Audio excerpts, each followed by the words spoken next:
Charmaine Streets has been speaking to BBC Radio Cornwall's Rachel Schofield. We don't know how long it'll take, because obviously there are lots of people that are needing housing as well as ourselves, but we do know that we will not be staying in this temporary property. They will put us into another suitable temporary property that suits our needs until a more secure house comes available. So what's wrong with where you are at the moment? How is it not suitable? Maybe you could just describe how many of you there are and the size of it. There's 6 of us in this property, and it's only really suitable for 5. It's far too small, far too overcrowded. There is some damp, so that is why they're going to move us into a more suitable temporary accommodation. You've had some help from a charity called Homes4Heroes. Do you think that work has made the difference as well?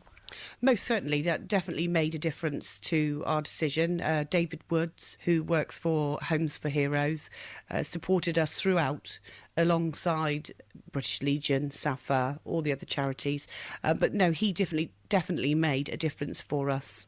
I do think it's alarming that this can happen, and I don't think it should happen to anybody, and I hope that it doesn't in the future happen to anybody else in a similar situation as ourselves. And how are you feeling now? To start with, it was hell. It was not very nice for all of us, for the children to be worrying about where we're going and are we going to be on the streets. It put a big strain on us as a family, and me and Jamie ourselves. But now I do feel happier that they're going to house us. It's like a big weight lifted off our shoulders.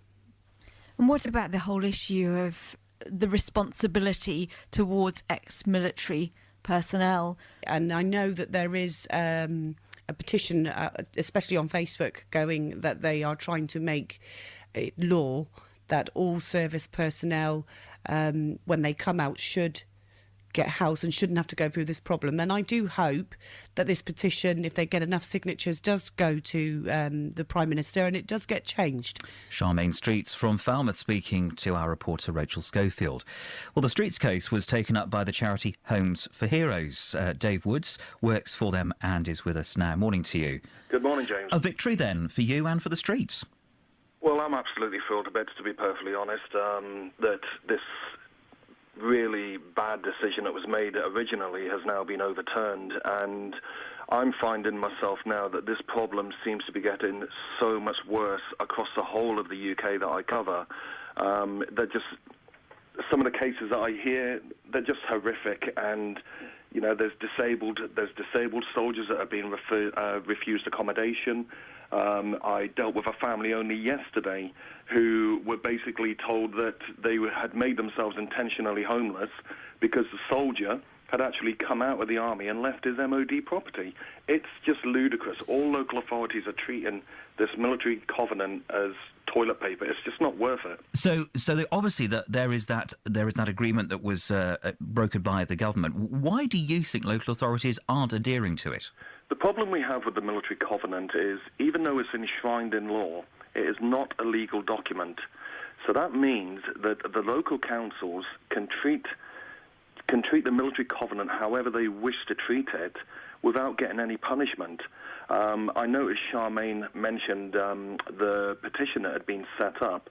The problem that we have is the military covenant isn't from the government to the military personnel. It's actually from the people of the United Kingdom to the military personnel. It's the duty that the general public actually owe the military. So it cannot be legalised unless it comes direct and it's from the government to the military, if that makes sense. As we well know here in Cornwall, there are lots of people looking for somewhere to live permanently. I have to ask the question, why do ex-servicemen deserve special consideration in relation to housing? It's a very good question. We never asked for the military covenant. This all came from government. There was a lot of spin. There was a lot of big announcements about the military covenant. The problem that we have is, obviously, when people are coming out of the forces, they're being told the wrong thing.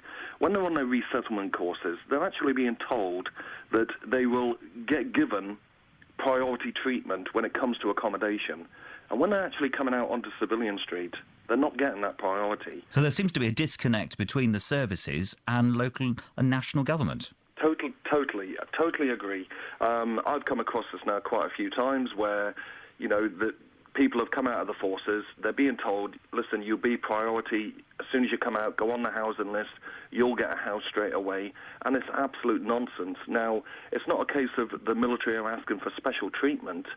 What they're asking for is to be treated fairly. And just the point finally about the Streets case, do you think that sets a precedent for others?